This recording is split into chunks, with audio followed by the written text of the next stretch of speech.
and I got the key to the city, so see me, all right? Not only am I getting the key to the city, today I return to music. Music is my #1 love, my passion.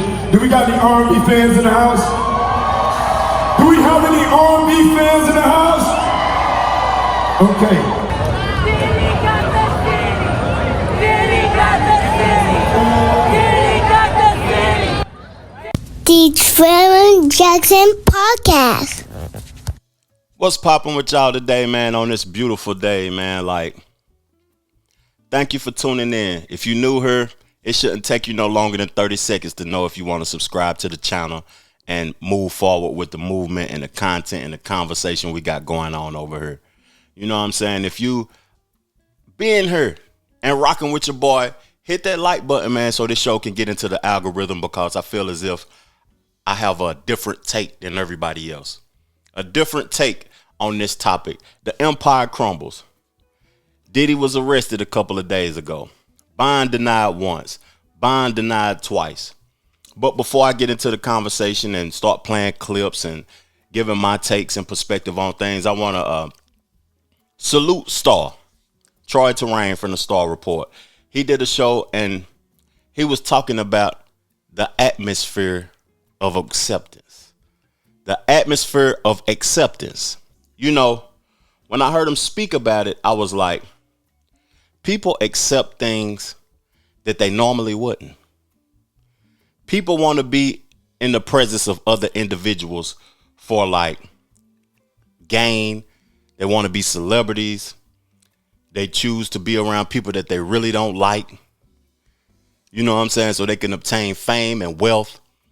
And the wealthy people that a lot of individuals celebrate really was the lames. They was the dudes or the females in high school that couldn't get no girl, or, you know what I'm saying, they wasn't riding clean, they didn't have no fresh outfits or whatever, or they wasn't popular or cool. And now that they've obtained finances, they use it to their benefit and they use it against other individuals so they can, you know, get whatever they choose to get. That's just my take on that. The atmosphere of acceptance. Are you having people in your life that you accepting that you normally wouldn't accept? Are you doing something in your life and accepting something in your life that you normally wouldn't accept, and you got to check yourself? Just think about that, though. The atmosphere of acceptance, because it may not affect you now. It may not affect you down the line. It may take 30 years before it affects you. But that foolishness you accepting now, it'll catch up with you, big dog. So let's get on into the first topic, and salute the Star. I think that was necessary or whatever. And I played that clip of him getting the key to the city because think about it, though. Like the atmosphere of acceptance, celebrated to incarcerate it. You know, he was doing things a long time ago, and people still was participating in what he had going on because it got them some shine. It got them some attention. You know, people was going to them parties, people jumping on them songs because they felt as if it could elevate their career from celebrating the bullshit to incarcerating it. Now, I'm going to have a few opinions and perspectives that may seem as if I'm taking Diddy's side. Because the people that's in law enforcement, the people that, you know what I'm saying, make up these laws and create laws, they got to be held accountable too, though. You know? And it's going to be some things that I'm going to talk about that's not going to be so favorable at all because he's done some things. Now, on this episode, I want to talk about the bond proposal. I want to talk about Bootsy's tweet that he did recently about his perspective on flued out. That's a real whole conversation. Flued out. Judge Joe Brown, he talked about some laws and some perspectives that was good. The lawyer did an interview on CNN also. And then I'm going to give a perspective about Kevin Lyles stepping down. That's interesting to me, Kevin Lyles stepping down. But let's get on into it, man, with the U.S. Attorney reading the indictment. Good morning, everyone. My name is Damian Williams, and I'm the U.S. Attorney here in the Southern District of New York. Today I'm announcing the unsealing of a 3-count indictment. charging Sean Combs with racketeering conspiracy, sex trafficking, interstate transportation for prostitution. The indictment alleges that between at least 2008 and the present, Combs abused, threatened, and coerced victims to fulfill his sexual desires, protect his reputation, and conceal his conduct. As alleged in the indictment, to carry out this conduct, Sean Combs led and participated in a racketeering conspiracy that used the business empire he controlled to carry out criminal activity, including sex trafficking, forced labor, kidnapping, arson, bribery, and the obstruction of justice. Let me say a little bit more about the charges. The indictment alleges that Combs abused and exploited women and other people for years, and in a variety of ways. As alleged, Combs used force, threats of force, and coercion to cause victims to engage in extended sexual performances with male commercial sex workers, some of whom he transported or caused to be transported over state lines. Combs allegedly planned and controlled the sex performances, which he called freak-offs, and he often electronically recorded them. The freak-offs sometimes lasted days at a time, involved multiple commercial sex workers, and often involved a variety of narcotics, such as ketamine, ecstasy, and GHB, which Combs distributed to the victims to keep them obedient and compliant. As alleged, when Combs didn't get his way, he was violent, and he subjected victims to physical, emotional, and verbal abuse so that they would participate in the freak-offs, and that Combs hit, kicked, threw objects at, and dragged victims, at times by their hair. 3 counts. Me, when I seen that raid or whatever, I thought it would be more. I thought it would be a multitude of counts. But trafficking, something dealing with violence, I forgot what it was titled, because I don't have my pen with me right now, and I was gonna write down the three counts, but I just know one of them was trafficking. And listening to those charges, I wonder how they're gonna prove that. Like, how can you prove that he was drugging people? How can you prove that without videotape? You know, they can prove the violent act that he did with Cassie, but did they obtain more tapes? It's more things gonna come out. I think over time we will see more. It probably will be more charges. They probably just wanted to get it started and get it underway. But that was the first thing that I seen, and I noticed that they had him arrested or whatever. But then I'm gonna read the bond proposal that the lawyer team they proposed to the feds or whatever to get him released, because this was interesting to me, because I never seen nobody put this much up so they could be released. Now I'm gonna read it to y'all. Check it out. $50 million bond, co-signed by Sean Combs, his mother, his sister, the mother of his oldest daughter, and all 3 adult sons. That's a lot already. 50 million? Like, 50 million. Come on now, man. I never heard of nobody putting up a bond like that. So, okay, so secured by the equity and Mr. Combs' residence located at 2 West Star Island in Miami, Florida. The appraised value of the home is about $48 million. The home is encumbered in anticipation of this bail hearing on August 20, 2024. Mr. Combs paid off remaining mortgage of about $18 million so that the home could be used to secure his bond and free of mortgage. So D, secured by the equity of Mr. Combs' mother's home located at Miami, Florida. So another home.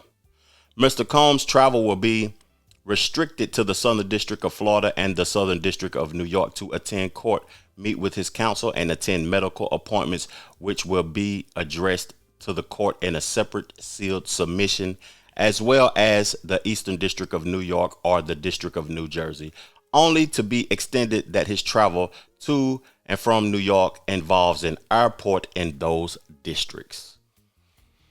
Oh man, this is a lot that they're proposing for the bond, and he didn't get bond.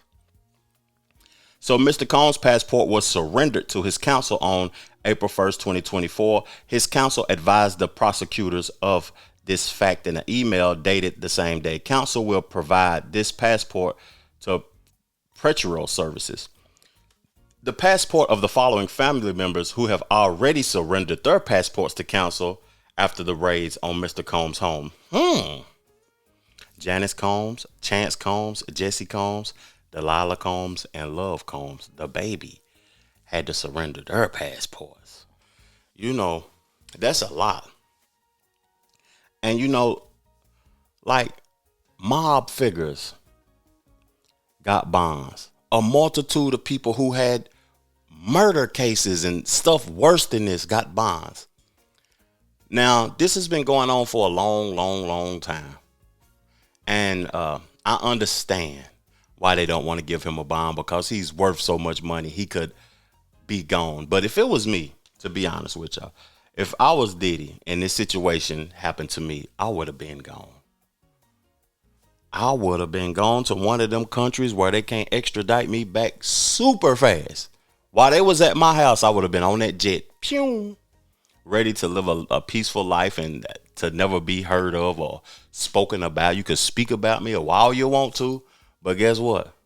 I'm gone. I think it's foolish behavior, and he's like a super narcissist, feeling as if he can successfully beat this thing, and he might, but they want him bad to not give him a bond. They want him real bad when he put up that much. I never seen nobody put up that much for a bond and get denied ever in life. So let's move forward in the conversation, because I ain't here for too much long, but I don't know which way I want to go first, because it's all pertaining to the same thing. And this flued out thing is the most interesting thing to me, because at one point in time, it seemed like flying a girl out, not even for sexual things, was cool. Girls wanted to get flued out. It's songs about flying girls out. Now, when did this become illegal? When did this become trafficking? This is new. And if a girl fly a man out, is that against the law? Like, flued out. Like, I can't fly nobody out. Like, you got to be careful who you fly out, but I can't fly nobody out. Is this a revenge thing? Like, these are grown-ups. What's the problem? That's what I'm thinking. I'm assuming, how is this a charge? Help me out in the comment section. But I'm going to read Bootsy's tweets before I get into something else. So, in jail for basically doing what every other famous entertainer has done. Flew chicks out for threesomes. He just freakier. We actually go call women prostitutes, fly in willingly to be with partners for sex. If that's the case, if you've been flued out and had sex, you should be labeled a prostitute. If that's the case, that's 80% of the women reading this and trafficking. You're a celebrity. You got to fly chicks in. How else you going to get the chick? You're in one place. When I saw that video, I was pissed off at this nigga, like he really got a problem. But facing life in prison for doing basically what so many other entertainers has done, I disagree with that. Now, some people are going to take this as if Bootsy is backing up Diddy and he is like in support of what Diddy has done and what he's doing. But nah, that law, that ain't something that is not normal. You know, I personally never flew a chick out for sex, never flew a chick out to hang out with her. But when I'm on planes and I see the young pretty girl by herself with her bag, with her backpack, and she's on the phone talking to somebody, I'll be there in a couple of hours and this and that. It makes me feel, it's interesting. What is this 21-year-old girl doing on a plane with a JanSport backpack by herself? You know what I'm saying? And is that a crime? Is that trafficking? Like, when I think of trafficking, I think of people traveling illegal substances from state to state. Is a woman an illegal substance that they're flying from state to state? Is it illegal to have sex? Let me read his second tweet. So I'm starting to feel like this sex trafficking charge for flying chicks in for will be a tool used to take down hip hop artists and celebrities. Just think about it. Who flying their in to turn up? Who always in a different city and gotta fly chicks in to them? Who ain't tripping and go give they partner a little change? Think about it. This shit real. If you fly a chick in, y'all turn up, you give her a little change so she's straight when she go home. That's that. Man, be careful who you fly in. You know, it's different when it comes to Diddy, but I do feel as if this is a targeting thing. I do feel as if this is just the minimum thing that they got him on. And by them using this, they're just bringing him in so they can bring up more charges. Because that seems petty to me. Flued out sex trafficking. I never heard of that before. I need to see if other individuals who have been incarcerated for that crime, what type of time they got, what happened in court, if it was dismissed or if they got years and decades for it. I got to do my research on that. But check this out, though, y'all. I get it. That started with that scene, which was stupid. But is that a federal charge? That's not federal unless you tie it in with federal activities, which is the Mann Act, which is what they got Sean Combs. Not Sean Combs, what they got. Oh, R. Kelly? R. Kelly on for the statute says transporting of females across state lines for illicit purposes. In today's parlance, that whole statutory scheme is suspect because guess what it does? It only deals with females being transported across state lines for illicit purposes. So it's essentially discriminatory based on sex.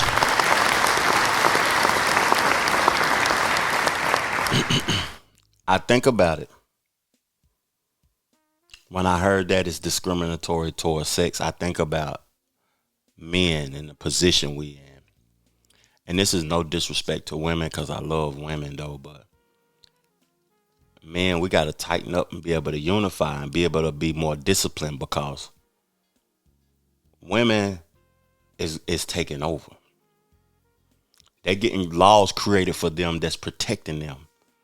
It's a person that's running for president right now that's a woman and she's not considering men. And not just men, specifically black men. And they're creating crimes and charges, and we should protect our women. We should be more disciplined in our actions and be protective of our women. But for the good men, the lames messing it up. They messing it up bad. Like the opportunities when it comes to the workforce, women are becoming more financially stable than the man. It's changing, and ain't nothing wrong with that. To me, it's nothing wrong with that at all. But when I think about it, though, are they going to want a man that they're going to have to provide for? Are they going to have to contribute to the finances of the house? You ain't going to be able to have, the man is supposed to lead biblically. That's what's said. But that's not going to be the case if things keep trending the direction that they trending. My perspective. And ladies, if y'all checking this out, man, in the comment section, talk to me about that though. What's y'all perspective on that? Because that is really interesting that, you know what I'm saying, laws are being created for y'all in ways that is actually hindering men. And it's actually different. Like it's different. And Judge Joe Brown said that flying a woman out is a crime. But that's not the same perspective that they have if a woman flies a man out. It's based upon sex. It's discriminatory based upon sex. Interesting. Now we're gonna touch bases on this CNN interview, and we're gonna chop it up about this. Yeah, I gotta chop it up with this. So the lawyer, he had an interview on CNN speaking about his perspective about the case. Prosecutors are seizing on something that happened 8 years ago. this video that we've all seen, and it's a bad video for Mr. Combs, and he said so himself when he gave his apology. This is 8 years ago, and the prosecutors are talking about him bribing a hotel security worker. There was no criminal investigation. This was just a matter of personal embarrassment because he and the person in the video were in the midst of a 10-year relationship. That was difficult at times, that was toxic at times, but it was mutually so. And this whole notion that Mr. Combs is forcing drugs on someone is just nonsensical, and it's going to prove to not be true. The Trevor Jackson Podcast. He said it was mutually toxic. So he's trying to throw Cassie under the bus. Also, that video, looking at that video, him speaking on it being 8 years old. I've seen people get crucified and get charges and stuff for things that's 20 years old. Look at Bill Cosby. Look at R. Kelly. Look at other individuals. It may be somebody watching this video that has been persecuted for a charge of something that happened 10 to 15 to 20 to 25 years ago. So the time frame of that video doesn't have nothing to do with it. But when I look at the video, I see aggravated assault. That's all I see. Ain't nothing. I'm not defending him in that, but that's aggravated assault. That's what that is. Am I wrong? It's not murder. It's not. Ooh, I shouldn't have said that on the podcast, but it's not nothing like. It's aggravated assault. It's wrong. It's bad that he aggravatedly assaulted Cassie, but that's all I see. So that should be the charge for that. Aggravated assault. I feel as if he's going to be found guilty and he might not never come home ever again. But it's a chance that this case could be bigger than the OJ case, especially if they put it on television, because there's so much involved and this lawyer speaks so fluently. I'm ready to hear what he got to say. And I'm going to play another clip of something that he had to say about defending that tape that we all saw on the internet. Video, I mean, just when you saw that, you said it's a bad video. It's pretty difficult to watch. It is, no question. So let me tell you what happened. Will that be used as evidence in court, do you think? 100%, 100%. So what I said in court today, and I'll say it again here, is the two of them were in a hotel. It was just the two of them in a hotel room. She found out that he was seeing someone else. She was going through his phone. She hit him in the head with his own phone. And then she walks into the hallway with two bags. One of the bags has all of his clothing taken from him, which is why he runs out in a towel. So this isn't her fleeing from one of these freak-offs. Why would she take his clothing?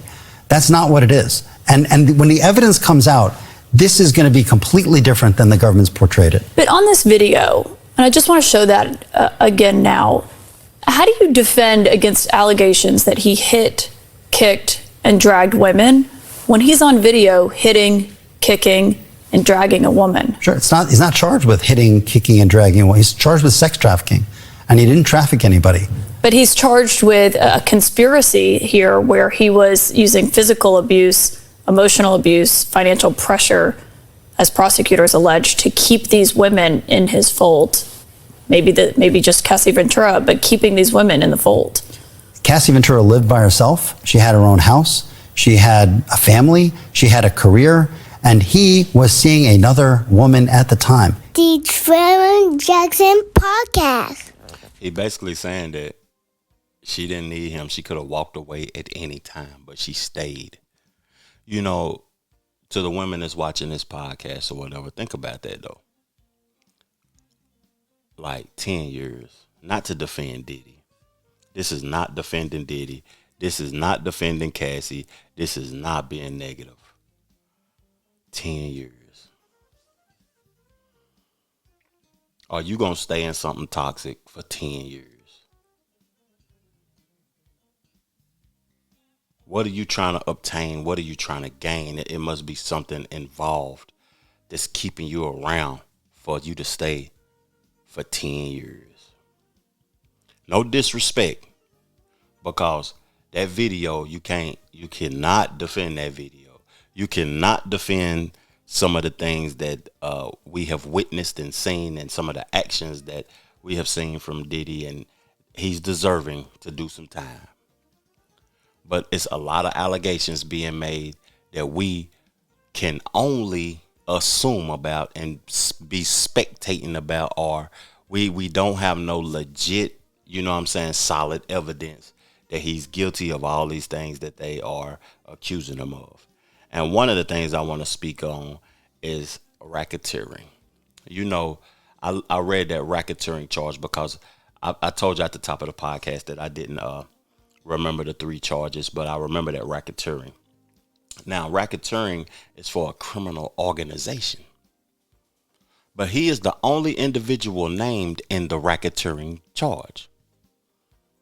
So by himself, he's a criminal organization. Or is there a multitude of people that's not being named that's going to speak up in court and tell their side of the story that was included in it, but now they're cooperating with the feds? That's interesting to me. Now, in closing on that take or whatever about the 10 years and her stand and how he's going to defend that, you know, I don't see no defense for that video at all, because he spoke that they're going to use that in court. But all I see on that is aggravated assault. I don't see this other conspiracy. I can't see the drugging, all the things that they trying to charge him with. I ain't seen it. And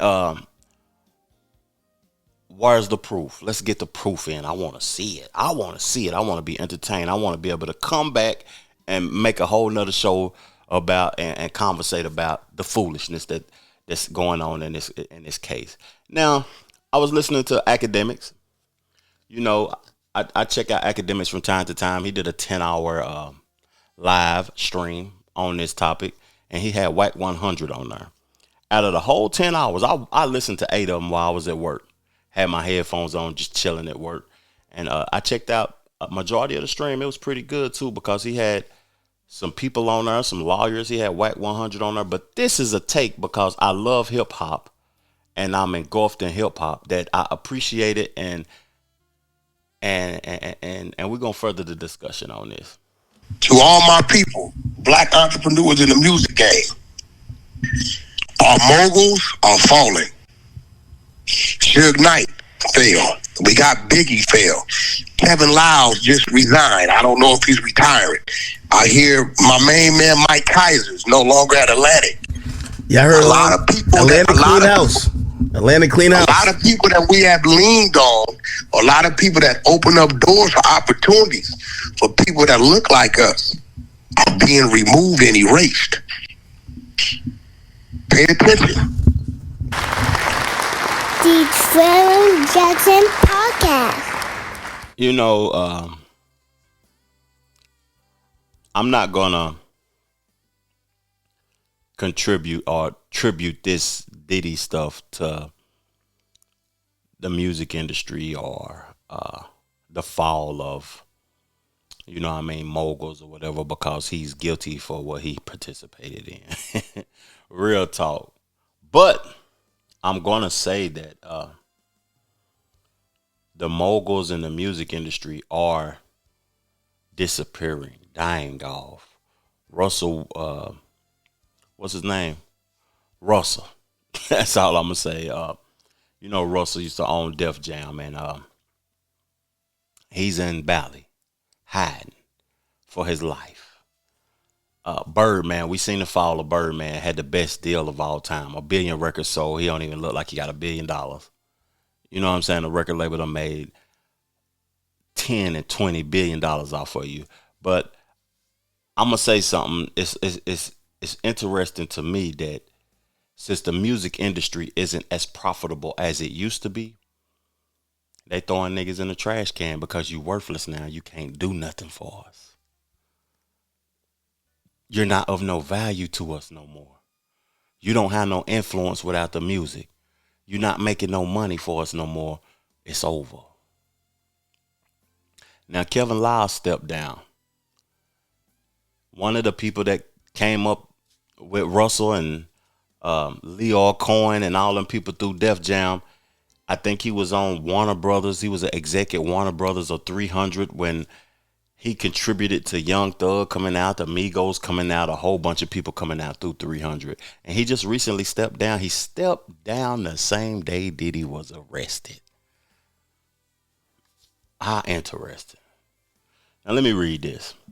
From the start, 300 was centered around the idea that when you intensely focus on servicing artists and the culture, good things happen. When we combine that intention with our fearlessness, creativity, and passion, if unlocked greatness and delivered impact next month, 300 will be celebrating its 10th anniversary of greatness and impact. And I wanted to take a moment to express my gratitude to our team and share some news.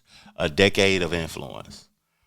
So that's a lot of people. If y'all reading or looking at this clip, that's a lot of people that came through 300. So from the D to the A, one of those albums, Drip Too Hard with, you know what I'm saying, Lil Baby and Gunna, Trap Queens with Fetty Wap. That made some money. I know that made some money. Kalani's album, a whole bunch of different artists. So he made some money, but he stepped down. And I'm going to read this part. Then, when we became part of WMG family and joined forces with Greg Nato and other brilliant minds and artists across Electric Music Group, we continued to deliver religiously and right on time. As three, we had the craving to always make it bigger than the song. Whether it felt like we were on holiday or between a rock and a hard place, the cultural impact that we created in 10 years when starting from scratch is simply unmatched in the modern era. We transformed our value proposition, mindset of independence, muscle of a major into a model for the rest of the industry to chase in this era of music. But if there's one consistent in music and culture, it's that change is inevitable. Okay. As committed service of the culture, we know growing and empowering the next generation of leaders is a responsibility. And when the time is right, we pass the torch, as I mentioned above. At 300, we have two of the most talented homegrown young leaders in the entire music industry. Rena Bass, and I can't pronounce the last word, Celine Baum. Okay, so on this 10th anniversary of 300, it's their turn to lead our 300 team into the next decade of excellence. And at the end of the month, I'll be stepping aside and departing WMG. Although to ensure a successful transition, I'll continue to consult with the team through the end of the year. In closing, I'm going to say that piece was crafted and created ahead of time. You know what I mean? It been in place for some time. He knew he was going to step down for some time. And, you know, I don't know if he released that on that day when Diddy got arrested because of that, but people going to speculate. And I'm one of them. But in closing, I want to say that they said that the devil was the minister of music in the Bible. We see a lot of negativity and a lot of negative influence in the music industry. To me, it's a place where you can become rich, you can be creative, you can speak your experiences, and you can have a following. But I see people get power and finances and they use it for the wrong thing. This is the beginning of a plethora of empires crumbling. And it's a sad thing to see because as black folks, we can't unify or we can't come together to be able to evolve the culture. You know, I was talking to a brother today before I go, and that word culture in hip hop, I got to stop using it because the culture was sold a long time ago. It's just a genre of music now. a whole bunch of people spewing foolishness to make some money. I appreciate y'all, man. Again, share the content, like, subscribe. Peace, love, plenty of abundance. Make sure you go get you some money. And check out my new record, man, off my EP, 5 p.m. in Turks and Caicos. I'm gone. Chill.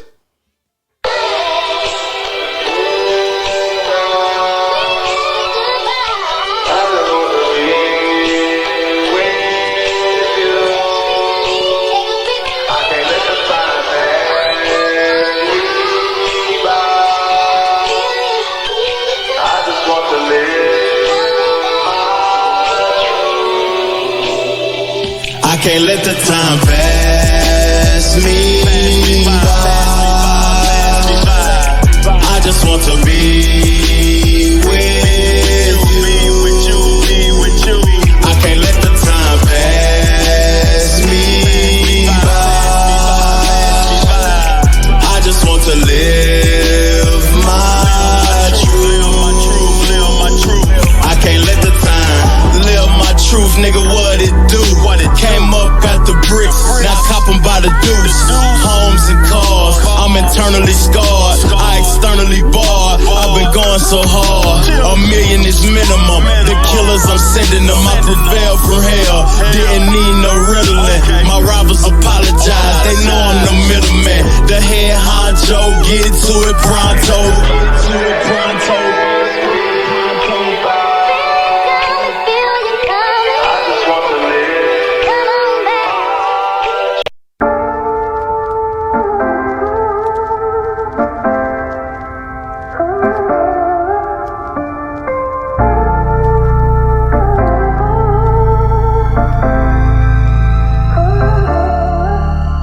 The Trevor Jackson